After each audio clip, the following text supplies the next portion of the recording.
In 2018, the Pulitzer Prize for Music for a distinguished musical composition of significant dimension was awarded to hip-hop artist Kendrick Lamar for his latest album. I remember bumping my head in the car as I blasted his new music on my way to Passover dinner at a friend's house.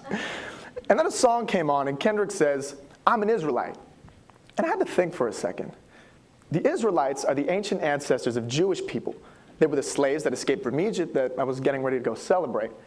So I thought maybe it was just a metaphor. But then another song came on, and it was Kendrick's cousin. And he said African Americans, Hispanics, and Native Americans are the true Israelites of the Bible. And the reason that they have faced struggles in America is because they were cursed by God. That one didn't sound like a metaphor, and I was intrigued.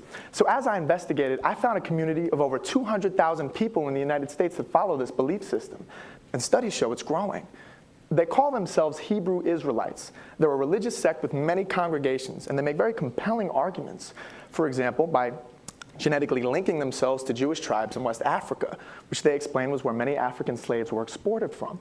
They then compare their situation to Bible passages which say the Israelites will be sold into slavery and lose their identity. But many of these groups have also been classified as hate groups, using racist, anti-Semitic language, although every religious group has some extremists.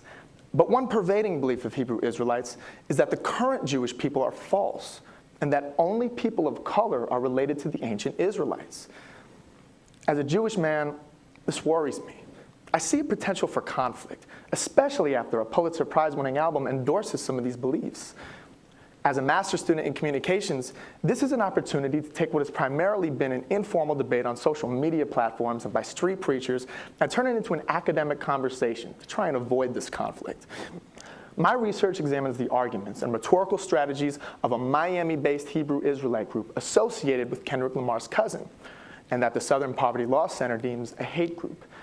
Through interviews and analyzing their literature, there will be a better understanding of the evidence they use and their reasoning behind it, as well as going through the same process with rabbis of Jewish organizations on campus to see their argument in defense. I want these groups to understand each other, and through a rhetorical analysis of the group identities, a clear picture can be painted of the different arguments. And more importantly, we can see that there may be some crossover, and that there are definitely some things that they share in common, such as loving the same book, and loving the same God. This research serves as a strategy to create a healthier dialogue about group identity, and I hope a mutual respect as well.